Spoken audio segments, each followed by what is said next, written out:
ये दुईटी कथा सत्य आज्ञा जन्म आ मृत्यु मनीष जन्म हिची माने सी दिने ना दिने मरिव सी जन्म हिची माने तार मृत्यु है सुनिश्चित गीतार अति सुंदर भाव प्रभु कहते जातस्य हि ध्रुवं मृत्यु ध्रुव शब्द अर्थ है सत्य ताले मनुष्यर सबुठ बड़ सत्य कौन मृत्यु मृत्यु सत्य यह जानी सारा परे यह 100 थर शुणी सारा परे मध्य मनुष्य सचेतन हो पारू नाही जीवा आसवा दुई कथा मात्र हुई सत्य मध्य केते दिन विहार यह गोटे विचित्र प्रकृति यह विचित्र ताले यही संसार जाकि मिछ माया भरा ए सारा दुनिया ये संसार मिछा एवं मायार संसार जो संसार रे किछि प्रकृति रे नाई कहले संसार हला अनित्य ये भारी विचित्र संसार जो संसार रे केही कारण बनते किंतु आमे आसुचे केते बंधु बांधव बांधुचे का सहित केते मिसुचे किंतु सी आज अच्छे आज्ञा काली के नाई आगे तो आमे आम निज शरीर आयतर अच्छी कि थरे कहतु मु निजे मो शरीर आयतर अच्छी ये शरीर पा दिने ना दिने काली मृत्युवरण करिवो तो ये पा मिथ्या प्रथम कथा तो शरीर मिथ्या जहाँ को आम एत भल पाचे जहाँ को आम एत श्रद्धा करुचे सी तो प्रथमतः मिथ्या तर जदि सी मिथ्या आउ आमे क्या सत्य बोली मन करिवा जगत रे सत्य जणिए से सत्य सत्य पुनः सत्य सत्य सत्य पुनः सत्य सत्यमेव सुनिश्चित नास्ति देव नास्ति वाक्य नास्ति पूज्य गुरुत्व परम प्रकृति सत्य सेया जहाँ तीन काल अच्छी जहाँ अतीत रे थिला वर्तमान अच्छी भविष्य रहा सत्य किंतु ये बाबा कहले जीवा आसवा दुई कथा मात्र हुई सत्य प्रकृति रे सत्य हला जीवा आउ आसवा मनुष्य एमिति जन्म होथुब मृत्युवरण करुथुब पुणी जन्म होथुब एटा हला प्रकृति रे सत्य ताले जदि मृत्यु आमर हब केमिति आमे पुणी जन्म हबानी आउ जन्म मृत्यु चक्र रे केमिति पड़िबानी जदि सेई गुरुंकर शरणापन्न हेई जिबा तले ताहा हब नहीं कहा पाई आउ कहीं की करुथिब गुहारी गुहारी बाके हो सुनिब अन्य नहीं टिके ही गोविंद गोविंद गोविंद भजन राधे गोविंद नंदर नंदन प्रभु हे श्री परमानंद बोले भक्त वत्सल भगवान की जय कहले जेपरी तमे दुनिया को आसीच सेमिति दुनिया को तमे पर कर देकी दिन ना दिने चली जीव या चिरंतन सत्य गुहारी वाक्य हो सुनिब अन्य नाही टिके ही गुरु कर्णधार रूप रे जले नाब चलई से ही जन्म मृत्यु भितर भी मनुष्य केते बार जाई भगवान को मंदिर रे पहुंचुची भगवान को डाकुची दिने सेमिति देवर्षि नारद देखुचंती अरे मर्त्य कौन एते भक्त माने दीप जालुचंती एते भक्त माने भगवान को गुहारी करुचंती देवर्षि नारद जेतेबेले ए दृश्य को देखिले भगवान को पाखे पहुंची कहले प्रभु मु देखिली गोटे मंदिर रे पाखापाखि 1000-1500 खंड लोक आपण को दीप जलि स्तुति स्तव प्रार्थना करुचंती प्रभु तो मत टिके दया करी कहंतु आपण ता भितर काहा को आपणार करिवे प्रभु कौन कहले प्रभु कहले मते डाकुथुबा दीप जलुथुबा गोटे भक्त को टिके मो निकट को डाकिके आनिलो नारद गले जन को डाकिके आनिले कहले चलो ना आज्ञा जीवी जे जो लोक डाकिके नवा कथा चिंता कले जीवी जे किंतु गोटे कथा हला एठी मोर बीए परीक्षाटा हबो ता सइला परे जीवी ना केते वर्ष लागिबो आ वर्षे पर आसी पहुंचले कहले एबे चलो ना बीए परीक्षा सइला बोले बापा माँ कहउचंती बाहागर करिदेबे एबे चलो एबे जाई हबो नाई बाहागर सइला पर जीवी आ कोन बाहागर सइला आसी पहुंचले कहले एबे चलो ना मो पत्नी गर्भवती हबारे अछि अर्थ संतान संतति जन्म हेबे एकाथरे छुआ टिके देखि साइला पर जीवी आ कोन ना हो ठीक अछि सबु सइला शेषरे पिला पाठ पढ़िला तापर भी गलेनी पिला पाठ पढ़िवा सइला तापर भी गलेनी कहले आउ किछि दिन जाऊ कोई कही जाई पाइले नहीं एही जन्म रे ताहा एई पाइला नाई नारद भगवान को निकट रे पहुंच कहले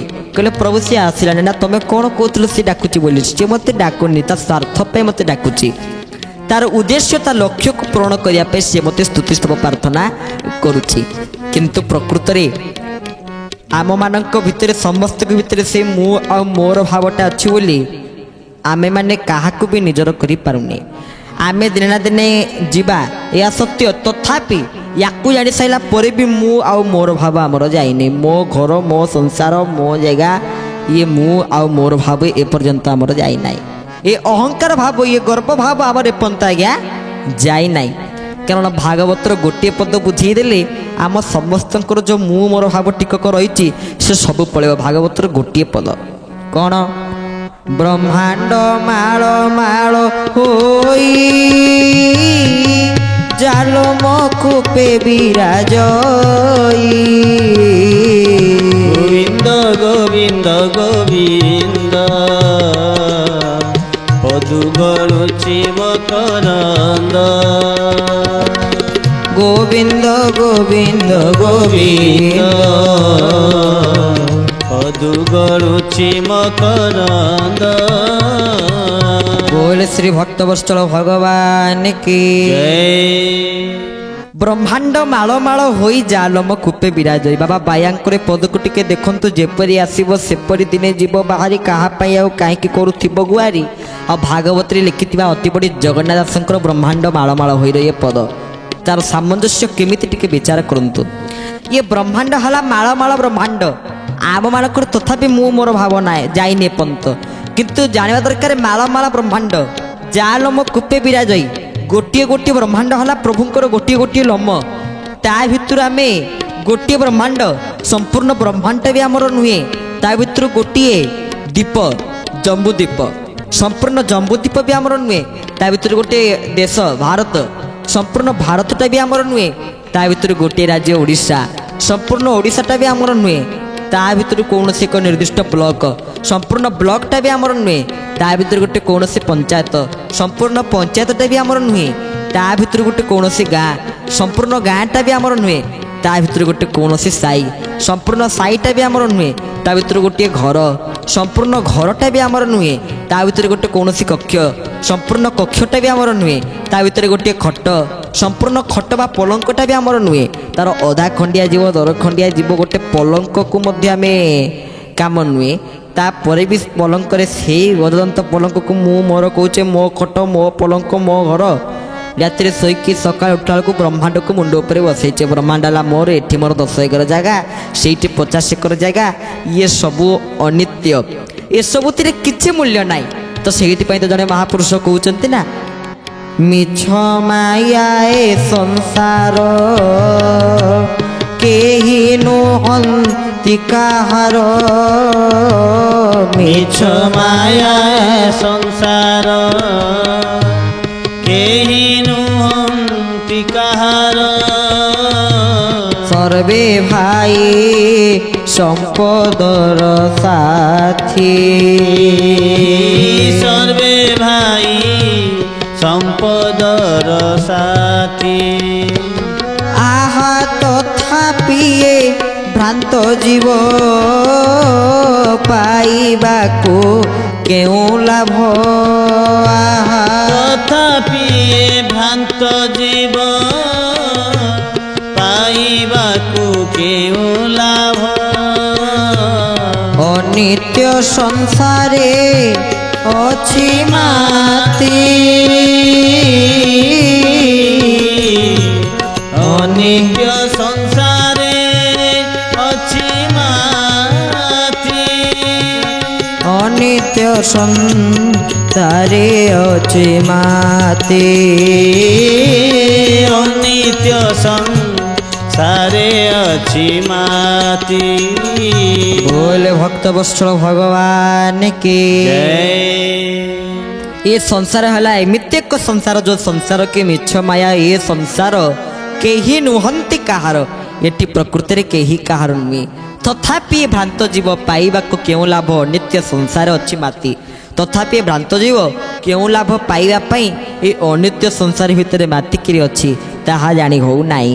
ତ ବାବା ଲେଖିଲେ, କହିଲେ ଯେପରି ଆସିବ ସେପରି ଦିନେ ଯିବ ବାହାରି, କାହା ପାଇଁ ଆଉ କାହିଁକି କରୁଥିବ ଗୁହାରି। ଗୁହାରି ବା କେଉଁ ଶୁଣିବ, ଅନ୍ୟ ନାହିଁ ଟିକେ। ତମେ ଯାହାକୁ ଗୁହାରି କରୁଛ କିଏ ଶୁଣିବ ସେ ଗୁହାରି, କିଏ ଶୁଣିବେ? କହିଲେ ଗୁରୁ କର୍ଣ୍ଣଧାର ରୂପରେ ଜଳେ ନାବ ଚଳାଇ। ତେବେ ତାକୁ କିଏ ଶୁଣିବେ ନା ଗୁରୁ କର୍ଣ୍ଣଧାର ରୂପରେ ସ୍ୱୟଂ ଏ କଥାକୁ ଗୁରୁ ହିଁ ଶୁଣିବେ, ଗୁରୁ ହିଁ ଏ କଥାକୁ ଜାଣିବେ, ଗୁରୁ ହିଁ ଏ କଥାକୁ ବୁଝିବେ। କାରଣ ଗୁରୁଙ୍କ କଥା ତ ଆମେ ଗତ ଦୁଇଟି ପର୍ଯ୍ୟାୟରେ ଚତୁର୍ଥ ବଳିରେ ଗୁରୁଙ୍କର ମହିମାକୁ ବହୁତ ଭଲ ଭାବରେ ଶୁଣିଛେ। କିନ୍ତୁ ବାବା ବାୟା କେତେ ଗୁରୁଙ୍କୁ ଶ୍ରେୟ ଦେଉଛନ୍ତି ଟିକେ ଆପଣମାନେ ଦେଖନ୍ତୁ, ତାଙ୍କ ଗୁରୁଙ୍କୁ ସେ କେତେ ଶ୍ରେୟ ଦେଇଛନ୍ତି। ଆଉ ପ୍ରାୟ ସବୁ ବୋଲି ଗୁଡ଼ିକରେ ସେ ଗୁରୁଙ୍କର ମହିମା କହିଛନ୍ତି।